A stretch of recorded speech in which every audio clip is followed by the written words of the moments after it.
merupakan produk metabolisme protein yang utama. Ureum dan kreatin merupakan dua fungsi senyawa yang menunjukkan fungsi ginjal.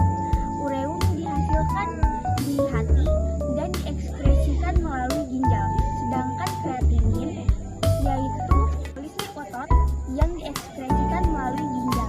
Siklus ureum dan kreatinin berkaitan dengan fungsi ginjal karena keduanya merupakan dua senyawa yang terbentuk dari pembongkaran protein makanan dan minuman di hati. Peningkatan kadar ureum dan kreatinin bisa banyak kemungkinan penyebabnya. Utamanya yaitu karena gangguan pada ginjal, seperti infeksi ginjal, kanker ginjal, batu ginjal, bahkan gagal ginjal. Kreatinin diproduksi dalam jumlah yang sama dan diekspresikan melalui urin setiap harinya. Kreatinin memiliki nilai normal kurang dari 1,5 mg per desiliter dan ureum memiliki nilai normal 10-50 mg per desiliter. Ureum merupakan produk nitrogen yang dikeluarkan oleh ginjal berasal dari diet protein. Pembentukan ureum. Ureum berasal dari pemecahan protein. Saat kita mengkonsumsi protein, tubuh akan memecah protein menjadi asam amino. Asam amino yang tidak dibutuhkan oleh tubuh akan diubah menjadi amonia, suatu zat yang beracun bagi tubuh. Dalam proses ini, hati memiliki peran penting untuk mengubah amonia menjadi ureum. Ini disebut dengan siklus ureum. Ureum akan diangkut oleh darah ke ginjal dan dikeluarkan melalui urin. Pembentukan kreatinin. Kreatinin berasal dari pemecahan kreatin fosfat, sebuah senyawa yang ditemukan di dalam otot. Kreatinin berfungsi sebagai sumber energi untuk kontraksi otot. Prosesnya setelah digunakan, kreatin fosfat akan diubah menjadi kreatinin. Kreatinin kemudian dilepaskan ke dalam darah menuju ginjal dan dikeluarkan.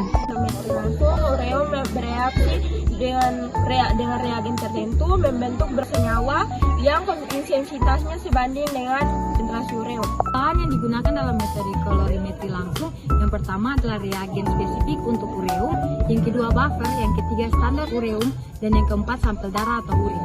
Pada pemeriksaan kreatinin ada dua metode, yaitu metode Jaffe dan metode enzimatik. Pada metode Jaffe, kreatinin bereaksi langsung dengan asam pikrat dalam suasana basah, membentuk kompleks berwarna jingga yang diukur dengan kolorimetri. Bahan yang digunakan dalam metode Jaffe adalah yang pertama asam pikrat, yang kedua natrium hidroksida, yang ketiga standar kreatinin, dan yang keempat sampel darah atau urin.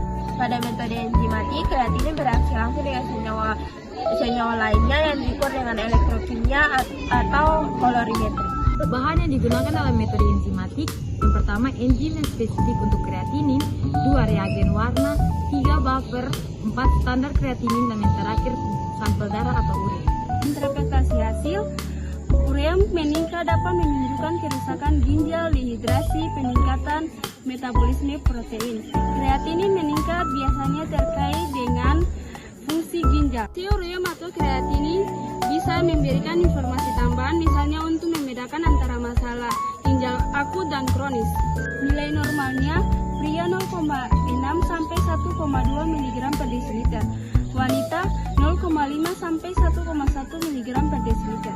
Pada anatomi fisiologi dalam ureum dan kreatinin, biasanya organ yang diperlukan merupakan ginjal sebagai tempat filtrasi, di mana nantinya ureum dan kreatinin ini menjadi zat yang pembuangan metabolisme yang akan dibuang dan difiltrasi menjadi zat yang lebih bermolekul kecil untuk dibuang melalui urin. Ginjal.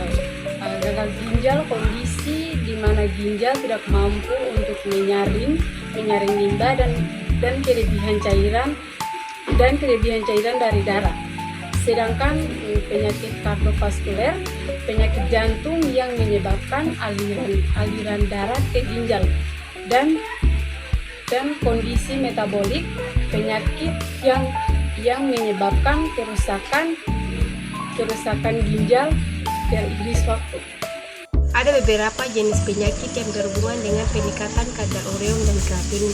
Yang pertama, penyakit ginjal akut. Penyakit ginjal akut yaitu penurunan mendadak fungsi ginjal yang bersifat reversibel.